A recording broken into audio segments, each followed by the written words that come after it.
Hello, welcome to On the Brink. My name is Dean, and today we're going to be exploring one of the articles written by my friend Jim Fanning for D23, and it's about one of my favorite Halloween films, Blackbeard's Ghost. I have here the Blu-ray that was released by Disney Movie Club in 2016. The film Blackbeard's Ghost stars Peter Ustinov and Dean Jones, and it was released in 1968. Let's get right into the article. Blackbeard Haunts Again by Jim Fanning. The most fearsome pirate ever, Ian McShane, who portrays the infamous Blackbeard in Pirates of the Caribbean on Stranger Tides, rightly observes, there is a legion of stories about him, and whether they're true or not, he's now part of pirate mythology. Blackbeard's Ghost followed in the side-splitting tradition of Walt Disney's wacky live-action comedies, such as The Shaggy Dog and The Absent-Minded Professor.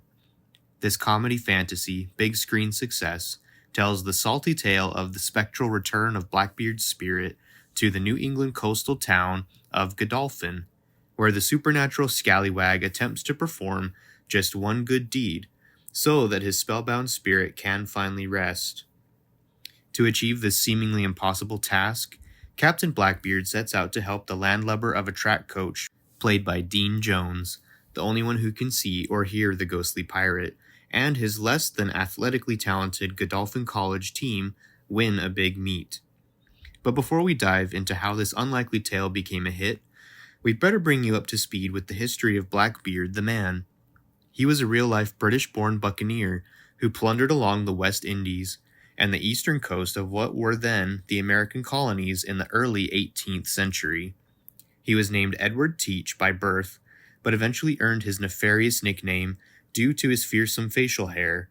Blackbeard relied on his ferocious appearance to intimidate his quarry, and it was rumored that he tied lit fuses to his infamous beard to create a supernatural mist around him, in order to frighten his foes into giving up their treasure.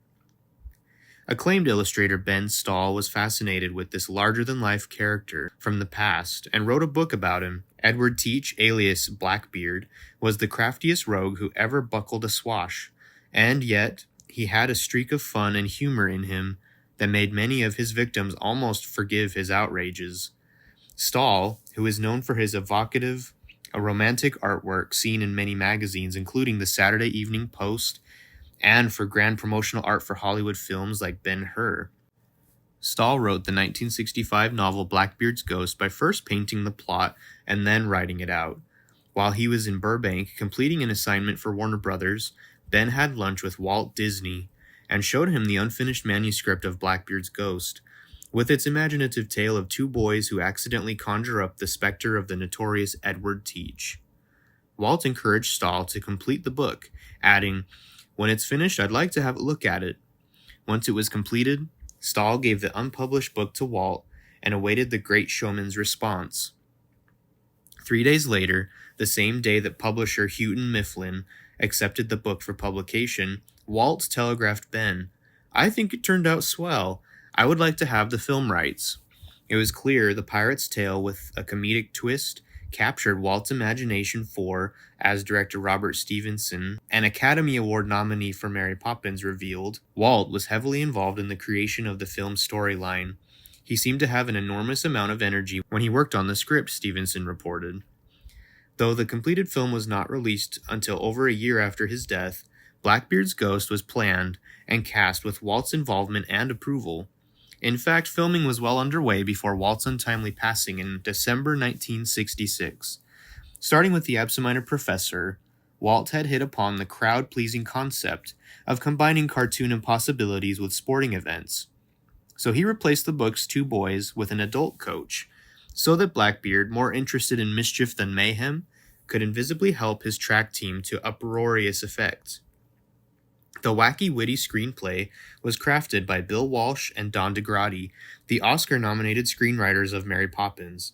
A seasoned animation artist, DeGrady was particularly adept at creating gravity-defying sight gags that could only come to the screen via the magic of Disney's special effects. The most special effect of them all, however, was Peter Ustinov's portrayal of Captain Blackbeard. Walt liked Ustinov, Bill Walsh noted, and no wonder. At the time Walt cast him as the roguish Blackbeard, the multi-talented British star had authored 16 plays, 7 movie scripts, and 6 books, produced 5 top-selling records, starred in 14 plays, directed 6 films, and appeared in over 100 others, written and starred in his own radio show, and also served as a newscaster, magazine writer, and illustrator. A few of Peter's many awards included 2 Oscars for his supporting roles in Spartacus and Topkapi, and an Emmy Award for Best Performance by an Actor for portraying Samuel Johnson on television's Omnibus. He would go on to win 2 additional Emmy Awards. Ustinov, Walsh added, is probably one of the most brilliant men in our industry. He is considered one of the world's greatest conversationalists and can tell stories for hours on end. He mimics and impersonates everyone there is. In fact, Peter was so entertaining that people from all over the lot would find an excuse to drop in for a minute that would somehow stretch into half an hour. He was marvelous during takes as well. Since he writes beautifully, he was always changing the dialogue. This would often result in funnier lines and business, but it more importantly kept the other actors fresh. Whereas third and fourth takes of the same scene can be deadly, Peter made each one different.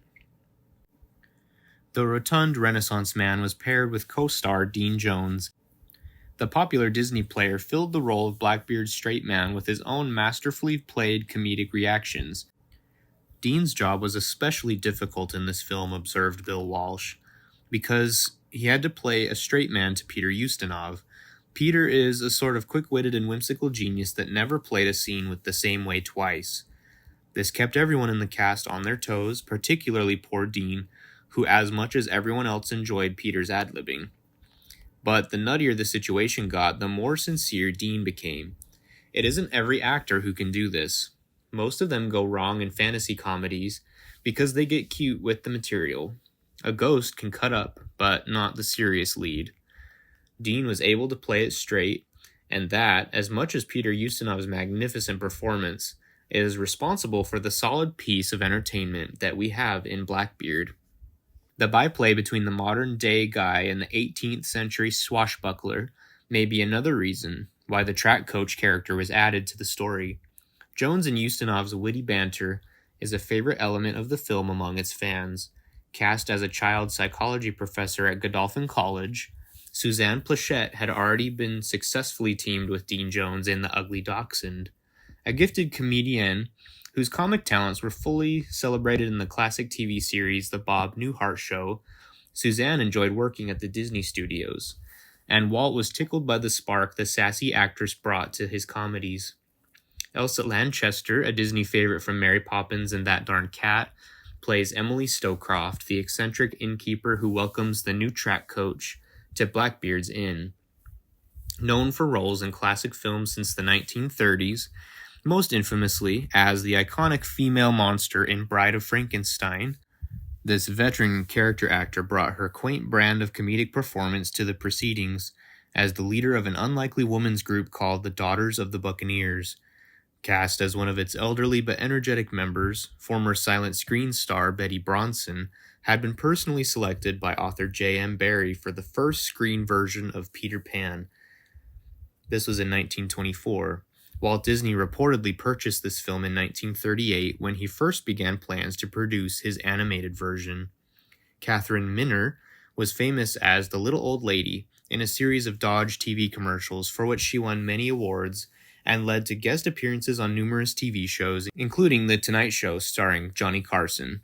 Celebrating her 75th anniversary in show business, character actress Elsie Baker had a talent for screaming for many famous actresses who couldn't get the proper terrified quality into their own shrieking, including in several Alfred Hitchcock productions. Elsie doesn't scream in Blackbeard, though she felt like it, especially when that old pirate ghost just appears out of nowhere. Thanks to Blackbeard's ghostly antics, the film's visual reaches high tide during the track meet when the piratical poltergeist lends an invisible hand to Godolphin's puny track and fielders. Even so, there was more to please the eye than Blackbeard's spectral shenanigans during the athletic event. To make the sequence come across as an authentic college meet, We needed some cheerleaders to complete the picture, said Bill Walsh. We were watching a UCLA football game, and it seemed that the cameraman was enamored with the UCLA cheerleaders, and we saw more of them than we did the game. We practically had to call the paper to get the results of the game. UCLA won, but the point is that we did see a lot of the girls in action, and they were very attractive. When the time came to select cheerleaders for the track meet, there was no question in our minds. They did an excellent job, just like on TV. The names of the cheerleaders are Linda Lockwood, Elaine Larkins, Holly Borowake, Donna Laughlin, Lynn Schweitzer, and Renee Stuber. Peter, who is probably one of the most brilliant figures in our industry today, even learned their routine for one of the scenes, Walsh reported. One of the film's most memorable visual treasures is the larger-than-life painting of the legendary pirate that hangs in a place of honor in Blackbeard's Inn. Illustrator David Jonas, who was a Disney Studios artist in the late 1960s to the early 1970s, painted this magnificent portrait. It's not easy doing a portrait of someone that you can't even get a good recent photo of, remarked David. I did a lot of research on what the actual Blackbeard looked like and portraits of that period so that I could give the figure an authentic pose and background. As it turns out, I had the pirate standing on the beach with a sinking ship on the horizon, suggesting his prowess over the seas. I roughed in the figure, and with wardrobe designer Bill Thomas, worked out the costume he would be wearing. I took the 6x4 foot canvas home with me and tinkered with it for about 3 weeks, and using some old pictures of Ustinov in magazines I'd found, I more or less sketched in the face and added a goodly roguish beard. By the time Peter arrived at the studio for production, the painting for all but subtle modeling and little details was finished. Blackbeard's ghost materialized at a splashy premiere on February 8, 1968, at the Pantages Theater on Hollywood Boulevard near Vine. Benefiting the film's sports theme, this swank affair benefited the Southern California chapter of the United States Olympians, comprised of former Olympic athletes, actively promoting the current teams. More than 100 Olympic greats attended, including Congressman Bob Mathias and Jesse Owens. The premiere was hosted by Disneyland ambassador Sally Sherbin and co-ghosted by Ivan J., standing in for Ustinov, who was unable to attend. The 60-piece UCLA varsity band, directed by Kelly James, played in front of the glitzy movie palace, accompanied by the UCLA Songbirds and the cheerleaders seen in the film. Renowned sportscaster and captain of the 1936 Olympics gold medal-winning basketball player Sam Balter was the MC. The film was introduced by chairman of the Southern California Olympic Fund, Bill Schroeder, who extended his personal gratitude to Disney for inviting the Olympians to sponsor the event. The house is a complete sellout thanks to the Olympians themselves, who've worked very hard in cooperation with Disney to make this evening the success that it is, Schroeder said. In addition to Dean Jones, Suzanne Plachette, and Elsa Lanchester, and those behind-the-scenes superstars Bill Walsh, Don DeGrady, and Robert Stevenson, James Garner, Edward G. Robinson, Glenn Ford, Troy Donahue, and Carol Lindley attended. Once the film rolled, Dean and Suzanne were whisked away to nearby 1313 North Vine Street for the live broadcast of The Joey Bishop Show for a lively chat about the premiere. The Joey Bishop Show had promoted both the film and the benefit the night before with guests Bob Mathias and Jesse Owens. A boatload of fun, Walt Disney's Blackbeard's Ghost glitters with sight gag, gems, and jewel-like performances, especially from Peter Ustinov as the ghostly pirate. In Ustinov, Disney gained a valuable member of its repertory company, for this versatile performer would return for several other projects. The Walsh written and produced, and Stevenson directed One of Our Dinosaurs is Missing, Treasure of Matacumbe, and most importantly, Robin Hood, for which Peter gave one of his richest vocal performances in all of Disney animation, as the sniveling pretender to the throne, Prince John. In 1997, Disneyland's Pirates of the Caribbean attraction boasted a new scene, with two brigands attempting to haul treasure from the burning village that included a salute to Blackbeard's ghost, the film's painted portrait of the notorious pirate among the booty. Today, as much as ever, fans of Disney pirates treasure Blackbeard's ghost starring the jolliest Roger of them all. Thank you for watching. Please make sure to subscribe, like, and comment down below. And if you want to see more content learning about the world of Disney and all things pop culture, check out the rest of my videos. You can also check out the article I read today on d23.com. Thank you for watching. Have a great day.